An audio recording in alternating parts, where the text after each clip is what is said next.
Thank you all for joining us to continue the provocative discussion we've just heard from Michael Sandel. A surprising number of us referred in our 50th and 55th Red Book reports to the luck of the draw. And even if we doubted whether we were properly entitled to be members of the Harvard-Radcliffe class of 1966, I suspect that few of us doubted the criteria on which our admission was based. The measure of both our accomplishment and our reward was merit, even for those of us who acknowledged that we'd had a head start: good genes, a nourishing environment, or rich resources. As Sandel writes, American higher education is like an elevator in a building that most people enter on the top floor. And further, he says that helping people scramble up the ladder of success in a competitive meritocracy is a hollow political project that reflects an impoverished conception of citizenship and freedom. Sandel gives us pause. What does it mean to be smart? And how much should it buy? What are the markers of a society in which most members feel good about themselves? Maybe we should discern more conscientiously between the smart thing to do and the right thing to do. And maybe we need to start using other criteria when we divvy up social rewards, be they position, wealth, power, or esteem. We'll start the session by hearing from two of our classmates. Each of us will then be asked to respond to a 4-question poll, following which we'll go into 2 successive breakout rooms, assigned randomly, where we'll be asked to address 2 questions that explore Sandel's thesis. When we come back together, we'll learn the results of the poll, hear from another classmate, and spend the remaining time in general discussion. You'll be able to make your comments either in chat or live on the screen. Our first speaker, Sherman Abe, was born in Texas and was brought up in Southern California by Japanese immigrant parents who owned a grocery store in a Mexican barrio. Since college graduation, he has been a bartender, an Army officer, a stockbroker, an investment banker, and a graduate business school finance professor. In Tokyo, where Sherman spends part of each year, it is 4:30 a.m. Saturday morning. Thank you, Sherman. Shall I start? You should start. Great. Well, hi, everyone. I do enjoy these college reunions these days. And one big reason is that we're all the same age, right? And at 76, we are who we are by now, essentially. And we've all traveled different roads. So I'm sure Sandel's ideas resonate with each of us in a different way. For me, the tyranny of merit turns the question of a meritocratic society on its head. Frankly, I feel ambivalent. On the plus side, his book helped me better understand the deep distrust that is polarizing our country. It's been developing for a long time, and I think Sandel speaks the truth. But I'm also conflicted. I mean, all my young life, I believed in meritocratic pride. In Boy Scouts, you earned merit badges. In school, you received merit awards. I knew several kids in my hometown who were just as smart or smarter than me, and most never went to college. Family conflicts were usually the reason. And they never really worked hard. In sports, if you're lucky to be born with athletic talent, you still need to push yourself to develop those talents. It's the same with smarts. There are no shortcuts. You got to work hard to use your brains. The beauty of the USA is that there are opportunities if you push hard.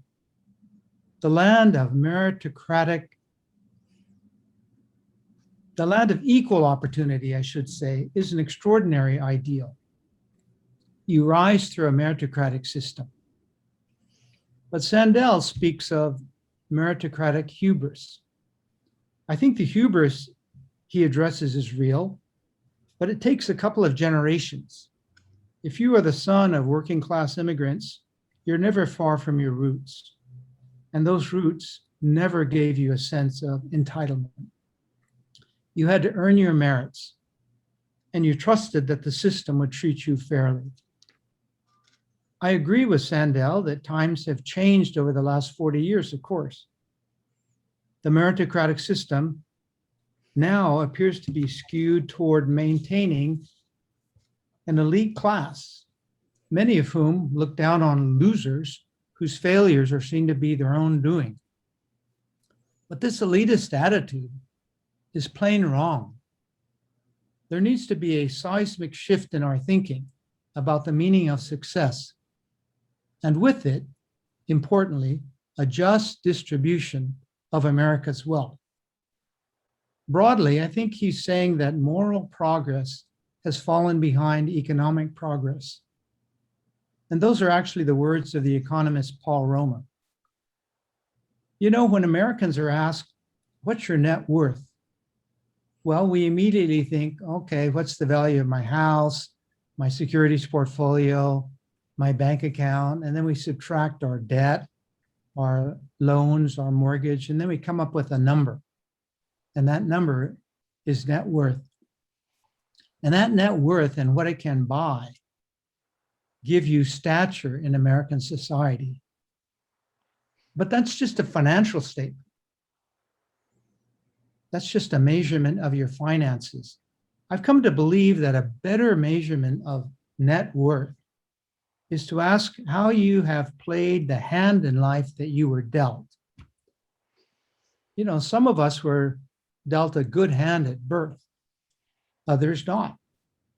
The road ahead is now short for us at our age, so we can now measure ourselves by how we've played the hand that was dealt to us and treat with respect others who have played their hands as best they can. Now, Barack Obama said that he may be African American, but he's also African and American. There's a difference, and I get it. I've spent most of my adult life in Tokyo, and I've come to feel that I'm not Japanese American. I'm Japanese and American. For all of its problems, and there are many, many problems here, Japan also has gotten many things right. Of course, high on the list are very tight gun control and very tight addictive drug control. But there's more. There's a joke that Japanese are basically socialists who had capitalism imposed upon them. But it's not a joke. It's a good description of the Japanese mindset. The sense of community and shared resources here is very strong. The Japanese, by and large, believe that everything in society is made by the cooperative efforts of all of its citizens. Folks respect the work that you do, whether you're a doctor, a teacher, a construction worker, a farmer. I don't think there exists an attitude that there are winners and losers. There's dignity in all work. Polls over recent years have shown that over 3/4 of Japanese citizens believe that they're in the middle class. And this is in spite of Japan's slow growth over the past 20 plus years. They feel that there is a fair distribution of the wealth of the country. On the other hand, most Americans believe that they're getting screwed, and they're right. A vivid example of that is that a typical Japanese company president makes about 50 times the compensation of the average worker.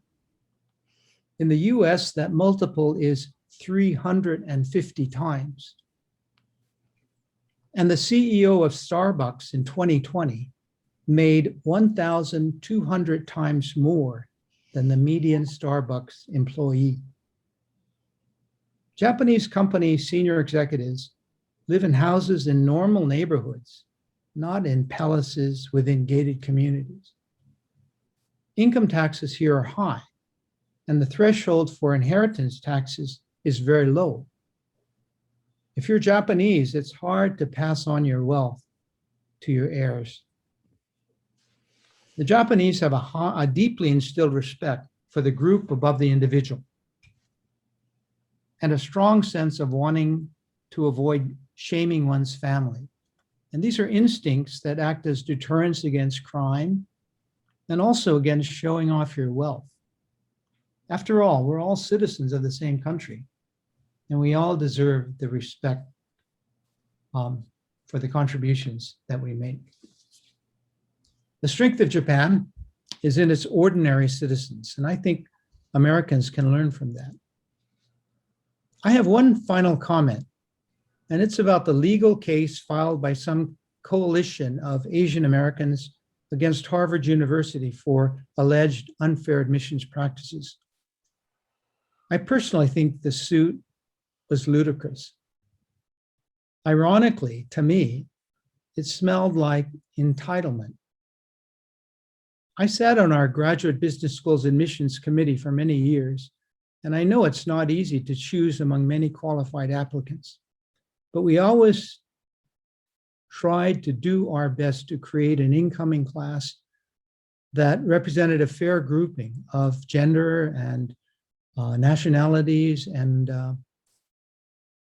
successful work effort, because the students learn from each other as well as from the faculty, I think. I'm opposed to a lottery system to choose a segment of applicants.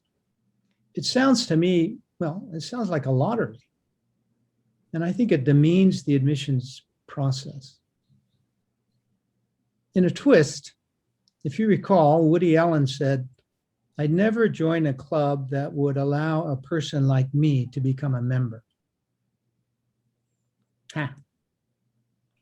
If Harvard doesn't accept you, move on.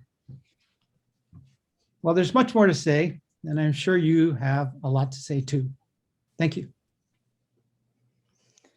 Thank you, Sherman. Penny Feldman grew up in Philadelphia and Chevy Chase, Maryland, and has spent her adult life in Cambridge, Massachusetts, and New York City, commuting between the two for over 20 years. She has been an academic, a health services researcher, and a founder of the Center for Home Care Policy and Research at the Visiting Nurse Service of New York, one of the largest not-for-profit home and community-based healthcare providers in the United States.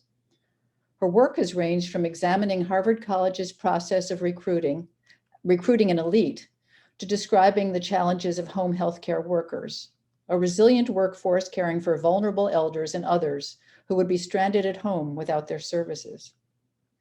She and Roy have been married since Penny's sophomore year, and most recently have shared the post-vaccine joy of hugging their 3 sons and partners and their 2 grandchildren, one of whom is now taller than Roy. Penny?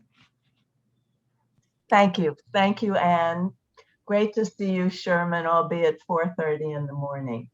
As I was reading the Tyranny of Merit and recalling my undergraduate years, I thought back to the Gov 1 course I took my freshman year and to Harold Laswell's book, Politics, Who Gets What, When, and How. I thought we probably still had a copy, but I wasn't sure where. But my husband pulled it off, he dug it out of one of our bookshelves quite quickly. It's a little green book. It cost $1.35 in 1962. And I went on to Amazon. You can get it for $32.95 from Amazon if you wish to do so today. Laswell describes in his preface to the book, he says, this book is restricted to political analysis.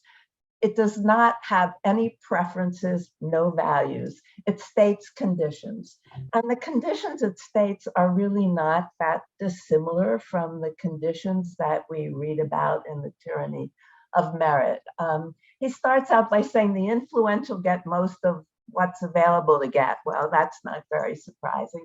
And then he talks about the role of social class, personality, skill, and attitudes, by which he means shared values, symbols like patriotism.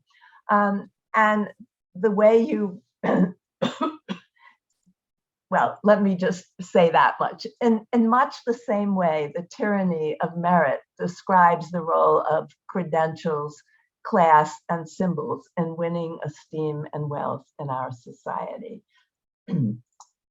Sandel then moves on beyond the facts. I mean, it is a book about values explicitly, and he addresses the negative consequences in, I think, philosophical, practical, and even passionate terms, making a set of arguments about why we need to address or redress the sense of entitlement among those of us who make it, the undervaluing or devaluing of work when it's not tied to a college education, and the definition of success that's tied to the market rather than to someone's contribution to the common good.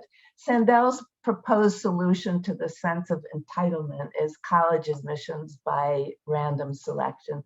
There was a lively discussion of that in his session, and I'm not going to discuss the merits of that discussion or not, but I will in a moment tell you about my own experience with Harvard College admissions.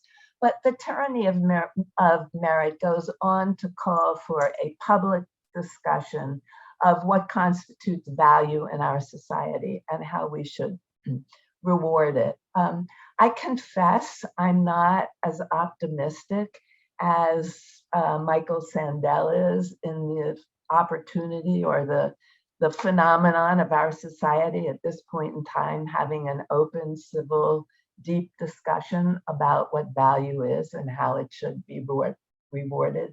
Although I was incredibly moved by his description of undergraduates and the undergraduate experience as an exploratory window and a time to be reflective. And I think some of us can recall some of that in the midst of all the other things that we were doing in our undergraduate years. But if you'll bear with me, I'd like you to flash back to February 1970.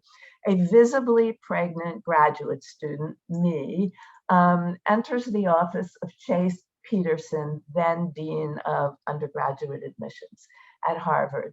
Dr. Peterson, I say, I would like to study the Harvard College undergraduate admissions process for my doctoral dissertation. And I'm hoping you'll let me sit in on meetings, share your documents, and have access to the computer files, which I've discovered that the committee has. He looks at me, he checks me out with my advisor. He figures there's no way this pregnant young woman is ever really going to finish her thesis, and he says, okay. What I learned about the admissions committee, first, it's a highly personal, thoroughly discretionary, but also very well, tightly organized process designed to address the interests of a whole range of constituencies, from the administration to the faculty, to the alums, to donors, to students. You get the picture.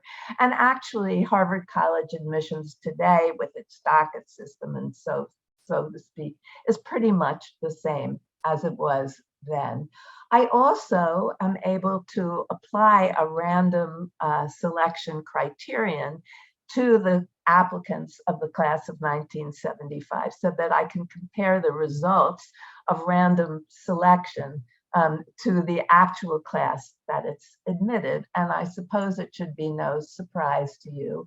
I discovered that there would be 50% fewer sons, because they were all sons of alumni, 50% fewer athletes, and there would be only 90 African-American students compared to the amazing number of 109 African-American students who were actually admitted to the class of 1975. Fast forward 50 years, I guess I better turn that light off. Fast forward 50 years, my colleagues and I have recently completed a survey of 1,100 home health aides, obviously people at the opposite end of the spectrum of social prestige and wealth. We've been exploring how they fared during the pandemic. 80% have no college education. 50% have a household income of $15,000 or more. 95% believe that the work they do is incredibly valuable to society, but only 42% believe that society actually values what they do. And this is what I hear from Melanie Smith, a home health aide for 8 years, who makes $15 an hour. This was an interview that was a follow-up to our survey. And I have to pull this up so that I can read it.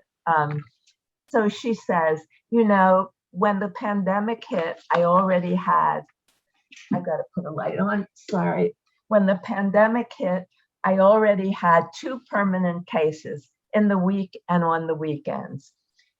And for the first time, I became really concerned about my own safety. You know, I have a precondition. I have asthma, and I also have hypertension. And I was really concerned. But I was even more concerned for my clients, because what I do in one person's home affects what I do in another person's home. And my clients are in really bad health compared to me. But I still worked. And I had to take the bus, but it was scary. Public transportation was really scary. I wore my mask, I social distanced as much as I could, and fortunately, I was okay. I was able to pay the bills, but it was quite a struggle doing double shifts Saturday and Sunday, and then starting over again on Monday. And I was wiped out. I am, rather than say anymore, I'm going to leave you all with Melanie's words so that we can get on with the rest of our afternoon's program. Thank you, Penny. We'll go into breakout groups in a couple of minutes, but first a poll with 4 questions. Gut response is fine. We'll learn the answers after we come back from the breakout groups. So Kim, if you will post the first question, and you'll see that you can vote on your screen. To what extent do you think that luck has affected your social and professional status?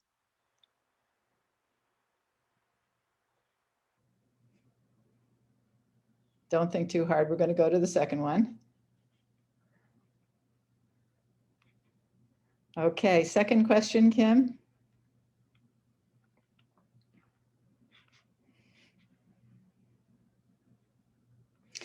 Do you think that being smart is overvalued in our society?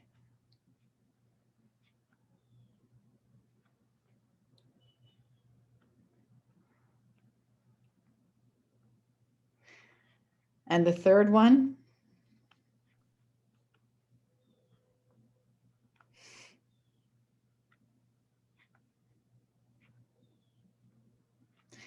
If you had the tools and influence, would you change the basis for reward in our society?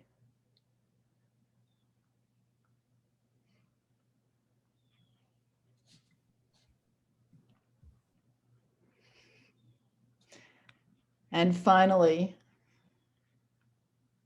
Kim, question 4. Would it make sense to use a lottery in college admissions?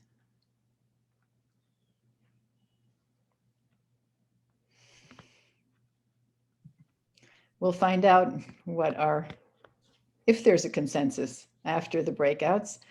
We're going to randomly assign you to breakout rooms. There'll be 2 different rooms for each person in succession, each for about 20 minutes, and in each you'll be asked to discuss a different question. The first question is, in an ideal world, what qualities should be rewarded by society, and what should the rewards be? Kim is going to just toss us into groups, I believe.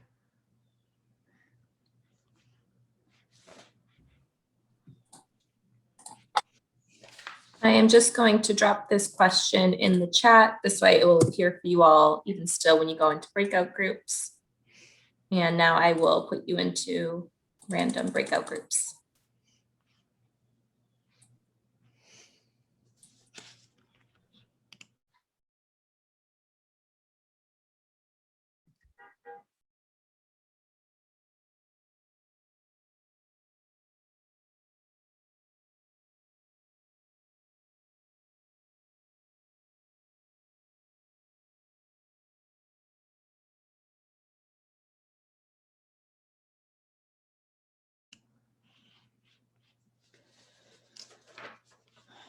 hard to leave those discussions.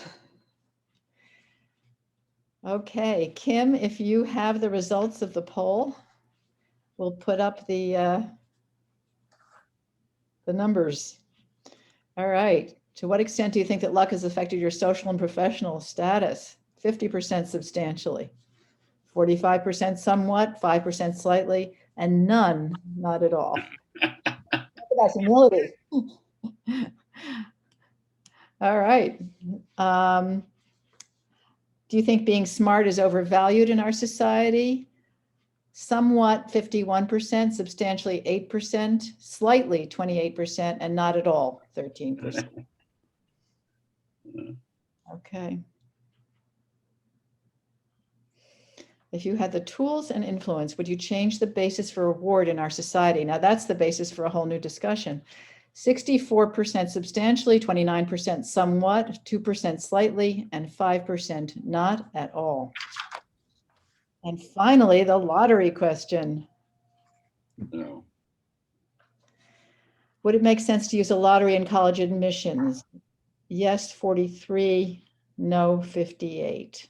And he did say qualified lottery for those of you who weren't at his talk, but perhaps those results would hold regardless. Okay, not an easy task for our third speaker.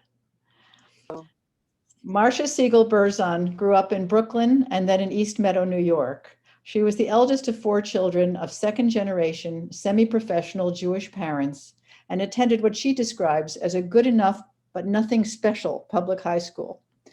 A Russian history major at Harvard-Radcliffe, she married Stephen Berzon in 1967 after meeting him at Lois Schiffer's 21st birthday party. Children and 3 grandchildren. He studied law, never her intended profession, at Berkeley, became an appellate and Supreme Court lawyer for the labor movement, and was involved in women's rights legislation and litigation. Lived in Berkeley, California for nearly 50 years, and in 2000 was appointed by President Clinton to the 9th Circuit Court of Appeals. She has just announced that she will take senior status on the appointment of her successor. Once she is a senior judge, in lieu of writing a memoir, she hopes to finally be able to make picture quilts, but isn't sure she really will. Marsha. Unmute yourself. Marsha, unmute yourself. Before we have a broader discussion, I'd like to reflect briefly on the questions we posed in the survey as to how I answered them and why. And I should say that now that I've seen the results, my answers were all consistent with what the majority vote, whatever that means. First, as to luck. Perhaps the aspect of Professor Sandel's thesis that most affected my thinking about my life and that of our class was its clarification which I gather reflects a broader academic dialogue that I didn't know about, that insofar as merit includes talent, including intellectual talent, that's largely luck. When I first saw this question, I thought what we were talking about was, who you met along the way and whether somebody tapped you on the head with a wonderful job, or whether you escaped illness or injury, or who you married, or whether the career you chose took off for reasons that had nothing to do with you. But and so when I first saw the question, I would have said maybe not that much. But thinking about it in light of the book and discussion, of course it's luck. I mean, whether you're born with intellectual talent and what parents you're born with, it is luck entirely. And it is obviously what you do with it matters, but if you didn't have the basic ability to begin with and the some form of encouragement at home, probably, you wouldn't be accepted at elite colleges. And my husband and children are very obsessed with basketball. So I was thinking about Steph Curry, who was certainly privileged in the basketball world because of his parentage. His father was a professional basketball player. But that was luck because he was encouraged and taught to play basketball. Still, without the talent, the family support wouldn't have made him a phenomenon, and that's luck. I also remember that many of us were supported at Harvard with national merit scholarships, and I never really thought about what that meant either. The merit awarded really wasn't just hard work, and they thought what they were looking for was some kind of inborn talent, and the talent usually came before the hard work, or lack thereof. I myself remember doing very little academic work in high school. Smartness and its value. As to this question, and as our discussions in the breakout sessions demonstrated, the buried notion in much of Professor Sandel's talk and book is that value means rewarded with money or power. It's worth noting that Sandel ascribes this overvaluing to the last 4 decades, which leaves out the period that we were in college and much of our adulthood. This time-boundedness was really what fascinated me. Why is that? And it leads me to several reflections. First, I may be deluding myself, but when I went to college, I don't think I gave any thought to how studying with world-class professors and meeting lots of very smart people would lead to more money and power in later life. And I think the discussion that Professor Sandel had with the undergraduates shows that that isn't true anymore. I really believed, and I mostly still believe, that I just wanted the chance to learn a great deal about a great deal with other people who could challenge my thinking and also valued learning for its own sake. When my parents' friends asked me whether I was taking education classes, as girls in their milieu were expected to do, and if not, what would I be when I grew up? I said I hoped to be a nice person. The arrogance of youth, to be sure, in thinking that I somehow would have enough money to do that, but I'm pretty sure I'm not alone in that obliviousness during our college years as opposed to now. Second of all, the trajectory of majors at Harvard then and now bears that out. When we were in college, my numbers may be from a year or two later than we were in college, but it's the right generation. There were a few applied math majors, no computer science majors. The most popular majors were English and other literature majors, over 16% first, and history, over 15% second, and about 8% of the class majored in economics. Now, about 16% major in economics, computer science second to economics. There are nearly 300 School of Engineering and Applied Science majors overall, 6% major in literature, and a little over 10% in history.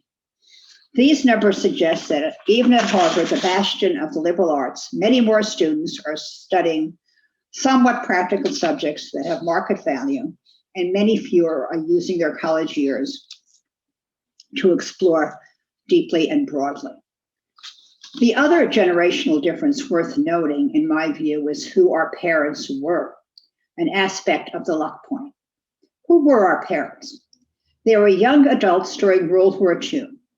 Most of the fathers, I suspect, and some of the mothers, directly or accompanying their husbands, were with the armed forces between 1941 and 1945, both in this country and in Europe and the Pacific. They left their hometowns, whether small towns, wealthy suburbs, or as in the case of my parents, urban ethnic enclaves, went to new places and interacted with other Americans they would never otherwise have encountered. Some were officers and some were enlisted persons, but all had, I suspect, their very sense of common purpose and civic commitment that Professor Sandel decries as largely non-existent now.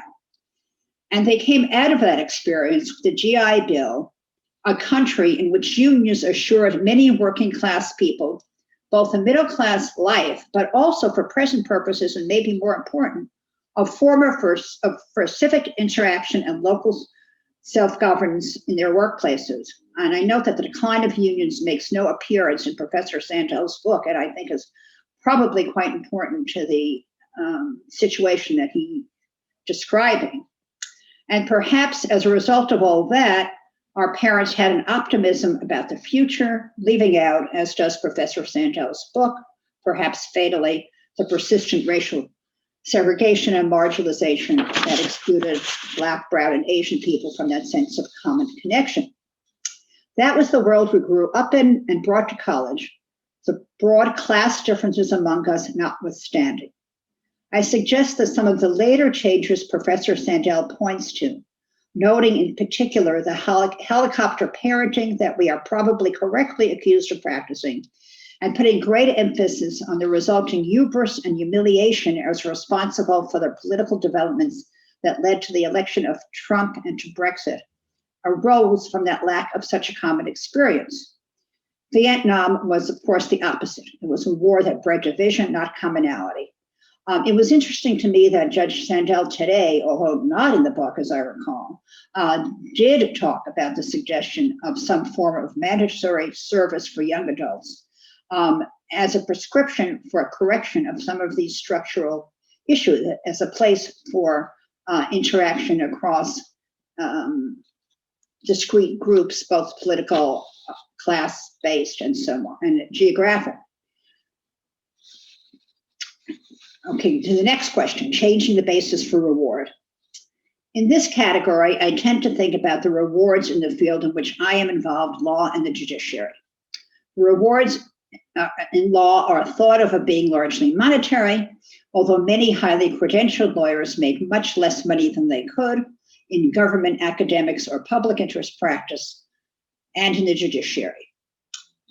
I currently make less money than do law clerks who go to work for big firms after clerkships, although few of my clerks do, and much less than those in their first year after a Supreme Court clerkship receive a several $100,000 signing bonus.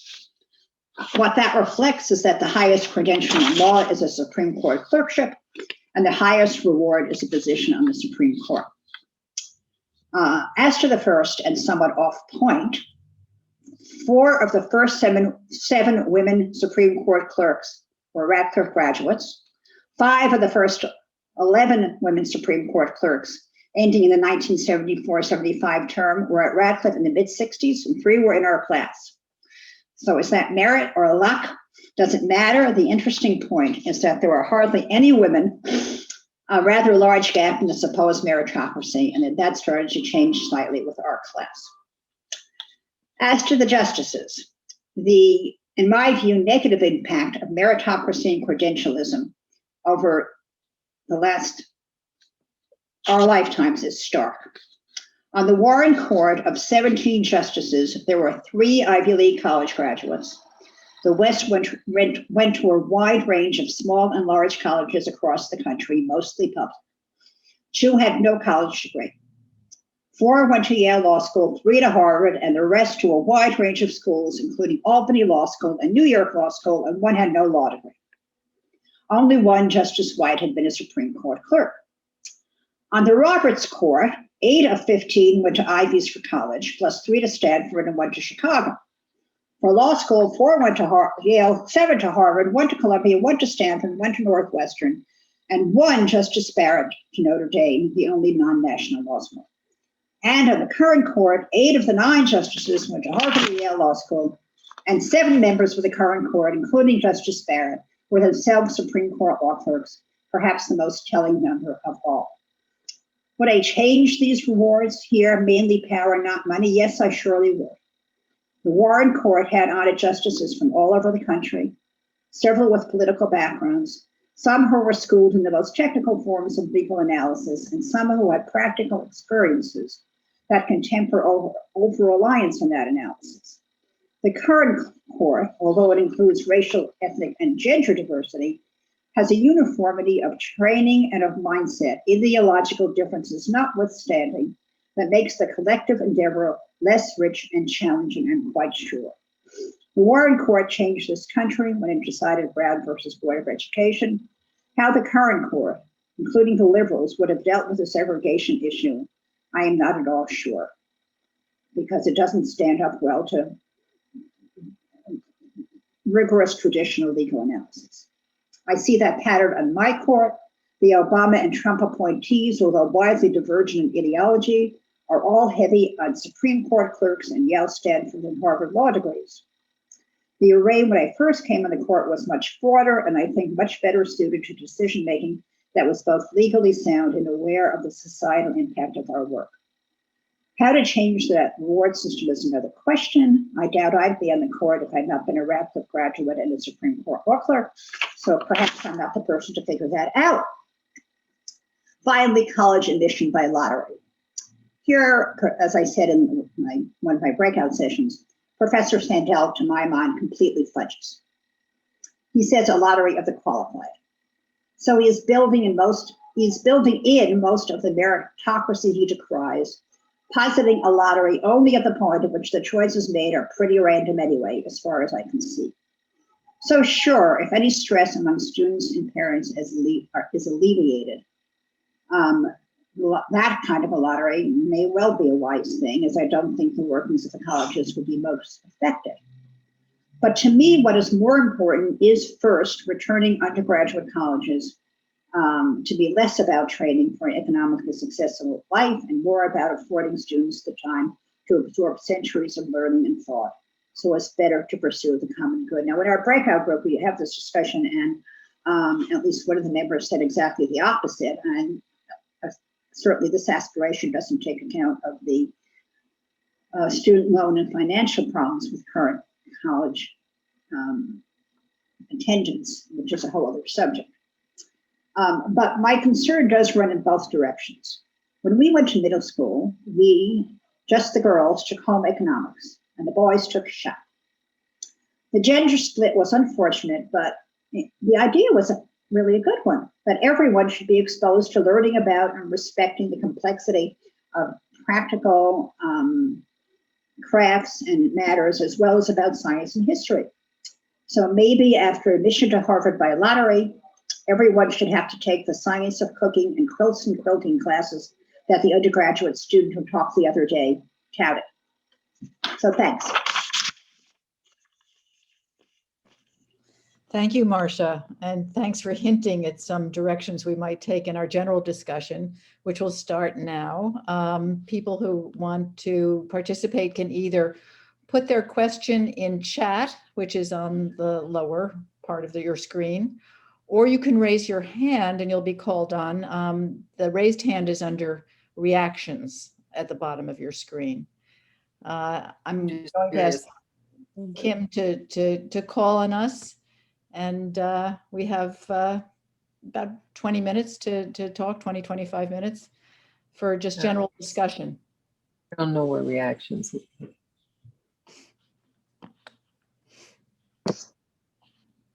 Is it down here? Well, if you're on a computer, everything. Keith and Kathy, are you looking to ask a question? Well, we're on a No. pad, and I don't know where we're not really trying to ask. We were just trying to figure out where it might be. Okay. We couldn't figure We've that never out. found reactions, so we're just trying to look. We'll just quietly subside for a moment. If you find it, raise your hand and we'll try to spot you. Raise your actual hand. I raise hand. I used to. Penny has a physical hand up. Go ahead. I mean, I've got a question. Just to take, Marsha, your final comments. How do we get from the court we have to the court that we once had? I mean, I think this is representative of a much larger set of issues. Don't know. I mean, there's no doubt that it is completely endemic with the full of the credentialism that Professor Sandel is talking about, and that it's, I mean, there's another piece of this, which I, as a now for the last 50 years California resident, notice as well. The current court is also completely Washington, New York centered. There are no Westerners, there's no Midwesterners, there's no, and every time there's a new seat on the court, or even selection for important positions in Washington, there is such an ingrown Washington world now, and why that's different than previously, I'm not sure. But you could, it was quite amazing looking at these lists that my law clerks gave me about where the judges came from, and it was not only credentials; it was geography, and I can't explain it particularly, except that people tend to think well of the people they know personally, and the people they know personally in Washington are people in Washington. So that's part of it.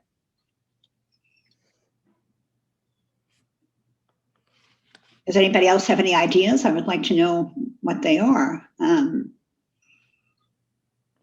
There is, I mean, the current selection of judges for our court, for the courts of appeals and district courts, is centering on diversity, well, diversity, ethnic and racial diversity, but also diversity of law practice.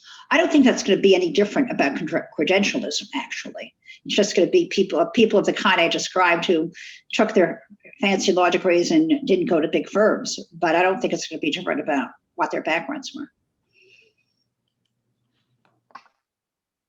May I speak? Sure. Yeah.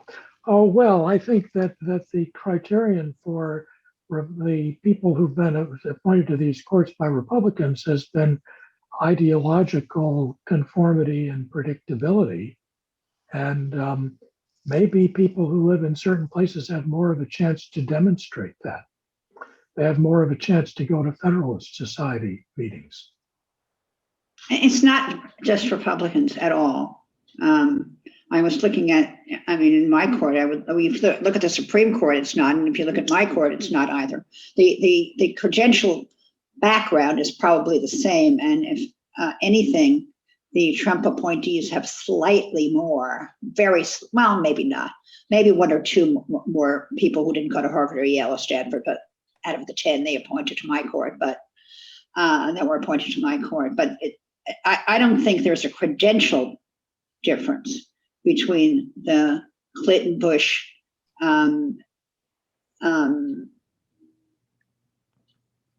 Obama, and Trump appointees. There was before that, yes. So, certainly one way to reverse the trends in the court would be to elect more people to the presidency and to the United States Senate from our class. Are there any volunteers? Bad idea. That's the other thing. That actually the biggest problem is that everybody, that so many of the elected people, including are from our generation and not younger. We have 2 hands up. We can go to Miriam and then Barbara.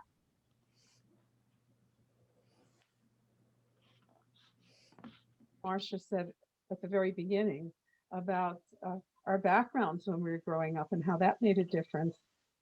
That is that our parents came from a generation which did mix, was forced to mix because of serving in the Army and other things that happened during their youth.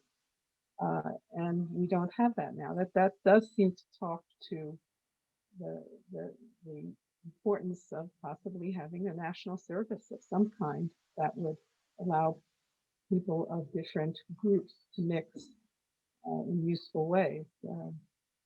We know that in nations which have which require military service, at least among the men, that happens, and when they require it among the women too, it also happens. And often make lifelong friends.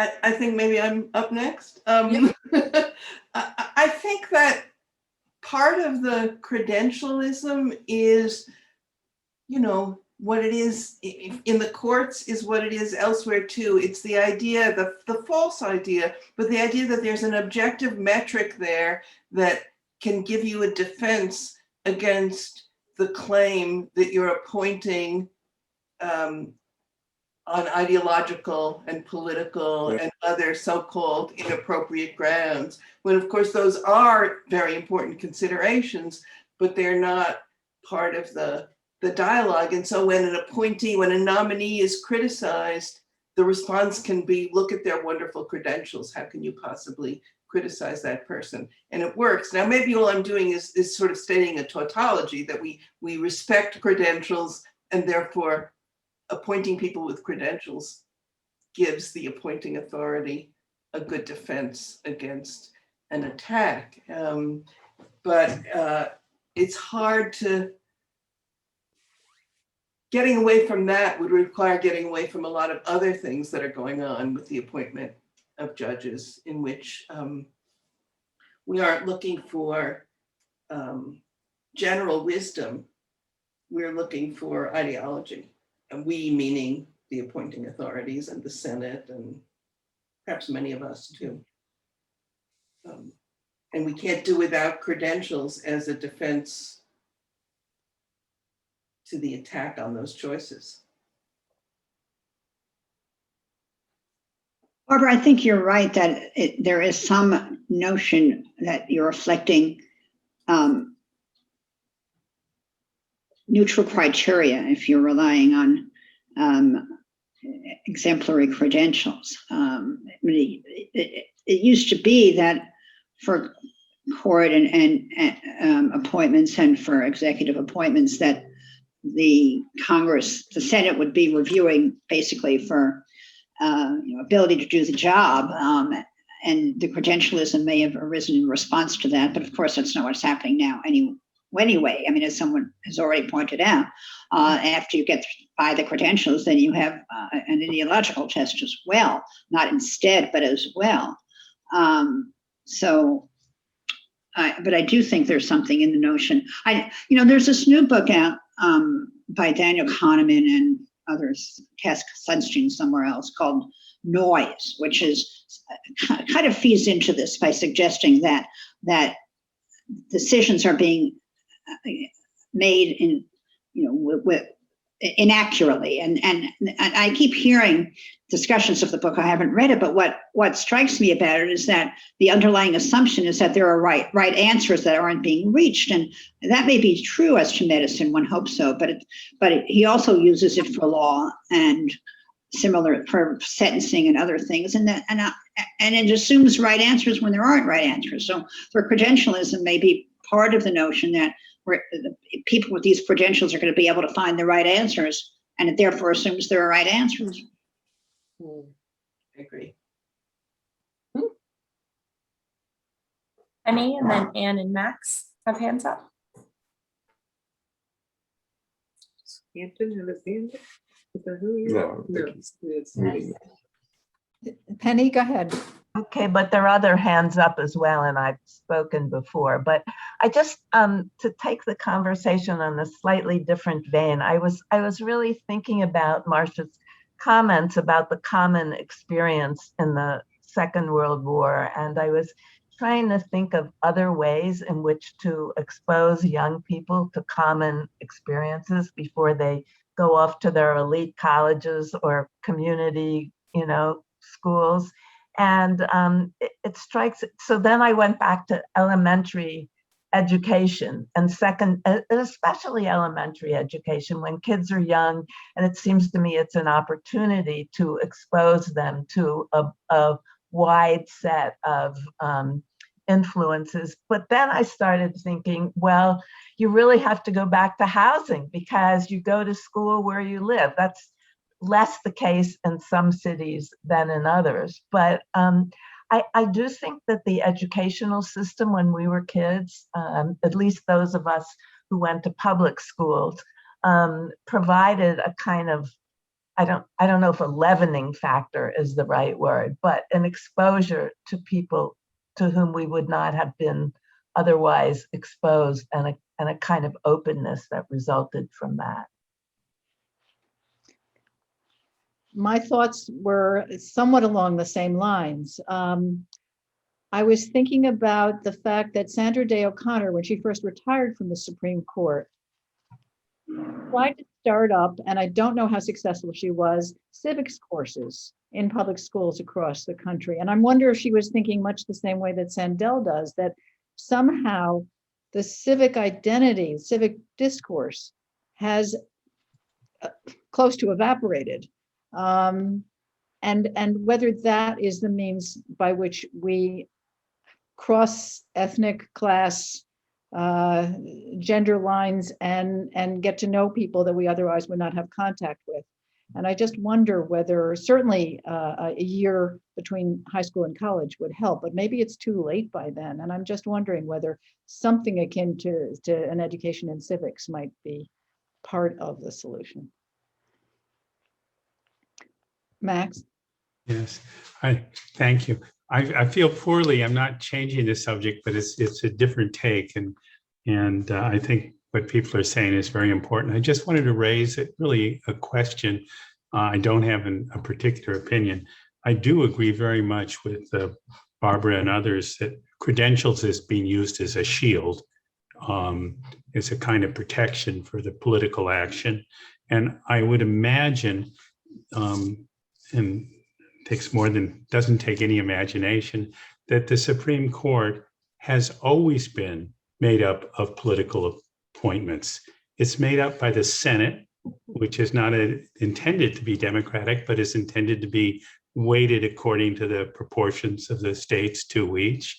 And it has been the singular way that court justice has been changed. And as we all know, the Supreme Court, how many people are on the court and all that just changes over time based on the will of politicians. So I don't think the idea of a shield is strange, and I certainly don't think the idea of having political opinions hidden behind that shield and reflecting our society is strange. We've had some wonderful, I won't call them mistakes, whether it's Justice Black, who came from the South and was regarded as so conservative and turned out to be other. We have Justice Warren, of course, who was a Republican appointed by a Republican and who led the same kind of changes that FDR did. So I think the question maybe needs to be a little different, which is there a way we can address always having political decisions? And it comes out of a crazy thought I had. I remember reading, and I may be way off by 2 or 3 decades, but 100%, I think, of all the members of the Supreme Court, at least until the 20th century, were all white Anglo-Saxon Protestant men. And there wasn't much change after that. We had a Justice Holmes and so forth. And now suddenly we have a court that has 6 Catholics and 3 Jews, if I'm not mistaken. I don't think it has to do with the religion. I think it has to do with the same shield we're talking about, Harvard, Yale, Ivy League. I think what happens is that politicians pick shields so that they can do politically what they hope to do. And so as we talk about this, we're talking about the cover, the surface of the book, if you will. And perhaps we need to be thinking, however disruptive it is, about how we choose the Supreme Court. Not the number of justices. It makes you smile to think of it. If you change the number of justices, you just give politicians a greater opportunity to put their political views there. And that isn't what we think of as justice. So there needs to be a kind of constitutional convention or thought. Yeah. What's the best way to make a selection? End of speech. I see Charlie Wojcicki, you've had your physical hand up, so you Yeah, can go, thanks. and then Danielle. I hate to think that we've become, we're veering into such a judicial discussion. It's so legal, it sounds like we should all be lawyers. But I would make the point, which I think is elementary, that the Supreme Court is being asked to decide so many more political questions than was true historically. And that is a really important thing to remember. I mean, I've given a lot of thought to this along the way. I'm not prepared to really address it in any scholarly manner right now, but you only have to look to the switch in time, which saved 9 in the time of the Roosevelt administration, where a political appointment was made where one justice changed votes on the Social Security Act, and that changed the whole trajectory. I mean, it's always been true that judges are political and they react that way, but only in recent times has the docket become so significantly political. And I think Marsha would agree with this, and I used to know this much better than I do now in retirement, but this was a field that I was in. This kind of litigation, of course, brings out in judges their political notions and affiliation. It's partly that the Senate in the Supreme Court, the big questions are not being answered by the people who should answer political questions. So they are dumped into the courts. And that's where politics plays such an important part that it didn't used to. I just want to clarify that I used the court example because it's the one that I live with, and I didn't really mean it to take over the conversation. It was really just such a good example of the change over time. And but it's fascinating to me that people are so interested and concerned about it, but it was not my intention to capture the discussion.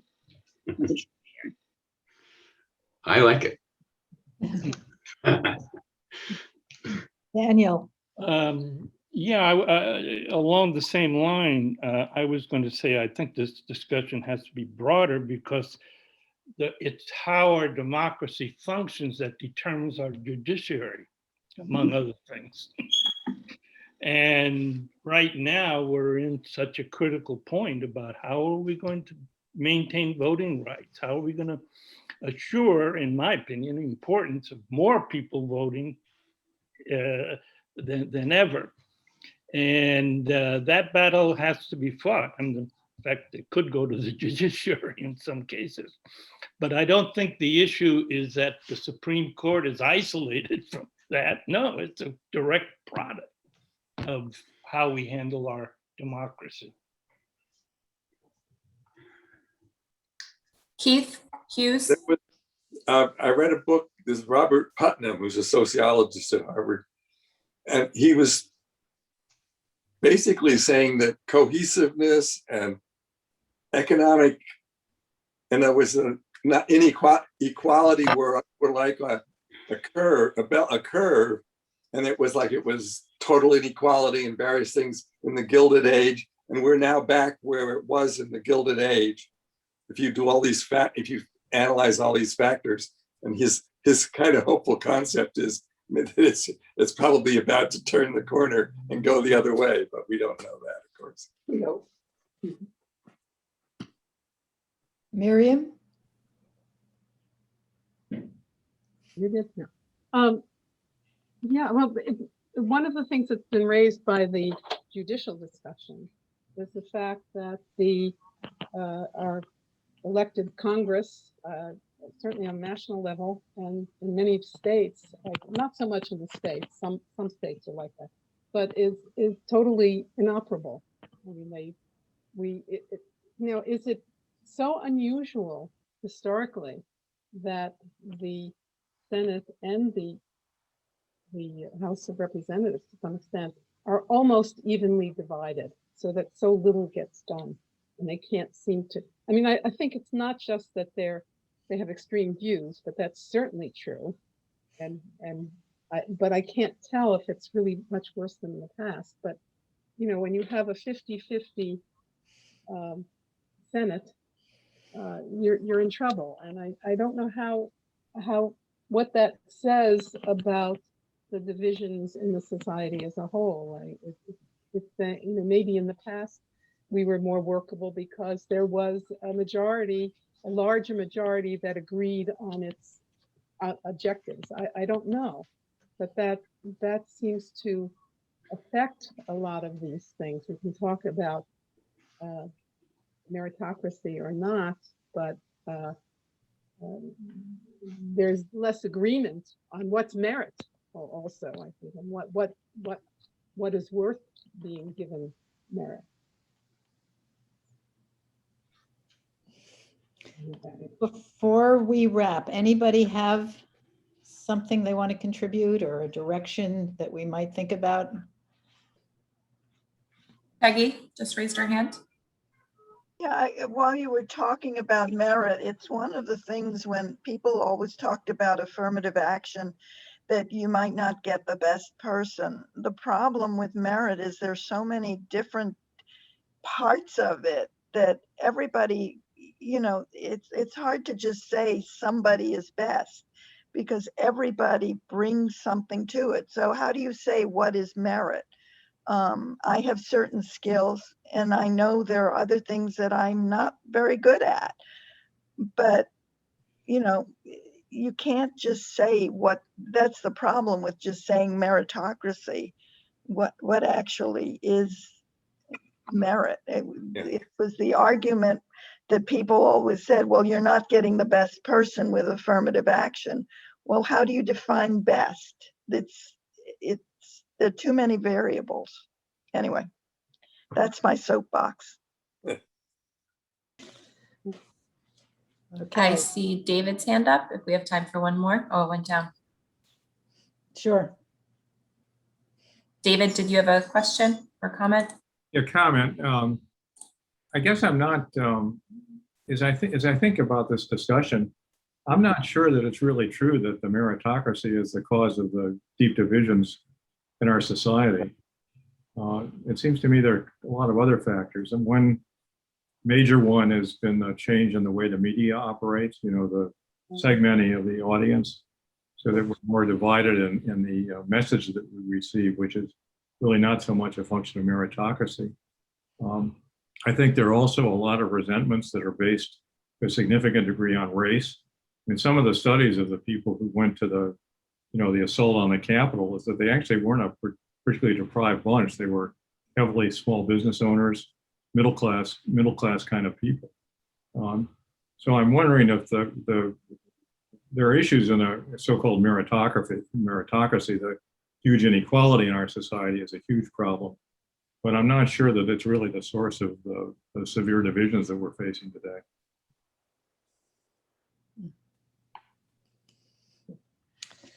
Well, there's lots of fodder here for future discussion, and I hope.